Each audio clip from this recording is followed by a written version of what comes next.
বিএনপির ভারপ্রাপ্ত চেয়ারম্যান তারেক রহমানের নেতৃত্বে আমরা আন্দোলন সংগ্রাম করেছি এই ফ্যাসিস্ট সরকারের হাত থেকে মুক্তি লাভ করার জন্য। আমরা দীর্ঘ 16 বছর দেখেছি ঢাকা বিশ্ববিদ্যালয় সহ বিভিন্ন বিশ্ববিদ্যালয়ে বিভিন্ন শিক্ষা প্রতিষ্ঠানে এই একটি রাজনৈতিক ছাত্র সংগঠন কিভাবে ছাত্রছাত্রীদের নির্যাতন করেছে। বিভিন্ন বিশ্ববিদ্যালয় হলে ছাত্রছাত্রীদের জোর করে তাদের পকেটের টাকা নিয়ে গিয়েছে, জোর করে তাদের মিছিলে নিয়েছে। আমরা দেখেছি ছাত্রলীগের দ্বারা বিভিন্ন ছাত্রী বোনেরা লাঞ্ছিত হয়েছে, ধর্ষিত হয়েছে। আমরা এমনও দেখেছি ছাত্রলীগের এক নেতা 100 জনকে ধর্ষিত করে তিনি ধর্ষিতার সেঞ্চুরি অর্জন করেছেন, তিনি আনন্দ উৎসব করেছেন, এও আমরা দেখেছি। এই কারণেই বাংলাদেশের মানুষ থেমে উঠেছিল। বাংলাদেশের মানুষ ঐক্যবদ্ধভাবে তারেক রহমানের নেতৃত্বে দীর্ঘ 16 বছর এইসব অপকর্ম থেকে মুক্তি লাভ করার জন্য আন্দোলন সংগ্রাম করেছে। এই কারণেই বাংলাদেশের ছাত্র সমাজ 5ই আগস্ট সৃষ্টি করেছে। এই 5ই আগস্ট সাধারণ বৈষম্যবিরোধী ছাত্ররা আন্দোলন করতে গিয়ে তারা প্রায় 200 ছাত্র যুবক ভাইরা শহীদ হয়েছেন।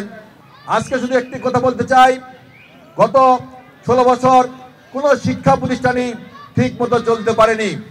তাদের যে শিক্ষা প্রতিষ্ঠানগুলো তাদের নিজেদের তাগিদে তারা যেভাবে কলেজ বিশ্ববিদ্যালয় স্কুল পরিচালনা করার চিন্তা ভাবনা করেছিল সেভাবে তারা করতে পারেনি। একটি ফ্যাসিস্ট সরকারের তাদের যে নিজস্ব একটি ধ্যান ধারণা সেগুলো চাপিয়ে দিয়েছিল। আমরা দেখেছি 5ই আগস্টের পরে শিক্ষা মন্ত্রণালয় থেকে সেই সকল মিথ্যা ইতিহাস যারা লিখেছিল সেগুলো বাতিল করে নতুন করে যেটা বাস্তব, যেটা সত্যি, সেই ইতিহাসের তারা নতুন করে দেওয়ার জন্য চেষ্টা করছেন। আমরা মনে করি আজকে এই কোমল শিশুরা জানতে পারবে বাংলাদেশের সৃষ্টির ইতিহাস, বাংলাদেশের মুক্তিযুদ্ধের ইতিহাস, বাংলাদেশের ভাষা আন্দোলনের ইতিহাস। শিক্ষাঙ্গন ধ্বংস ছাড়া আর কিছুই করে নাই।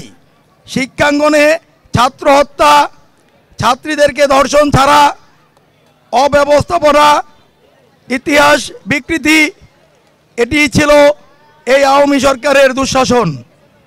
এই আওয়ামী দুঃশাসনের কারণে একটি বার্ষিক ক্রীড়া প্রতিযোগিতা পুরস্কার বিতরণ অনুষ্ঠান করতে পারে নাই। তারা একটি কথাই বলেছিল, এই স্কুল বিএনপির স্কুল, এই স্কুলে তারা ছাত্রছাত্রী ভর্তি করতে দেয় নাই। এইবার এই আইডিয়ান পিকেন হাই স্কুলের ঢাকা 12 আসনের মাটি ও মানুষের নেতা জনাব সাইফুল আলম ভাইয়ের দিক নির্দেশনায় নতুন যে ম্যানেজিং কমিটি হয়েছে, এই ম্যানেজিং কমিটি হওয়ার পরে গত সেশনে মাত্র 200 জন ছাত্রছাত্রী ছিল। সেখান থেকে এইবার আল্লাহর অশেষ রহমতে এখন প্রায় 300-র কাছাকাছি ছাত্রছাত্রী ভর্তি হয়েছে।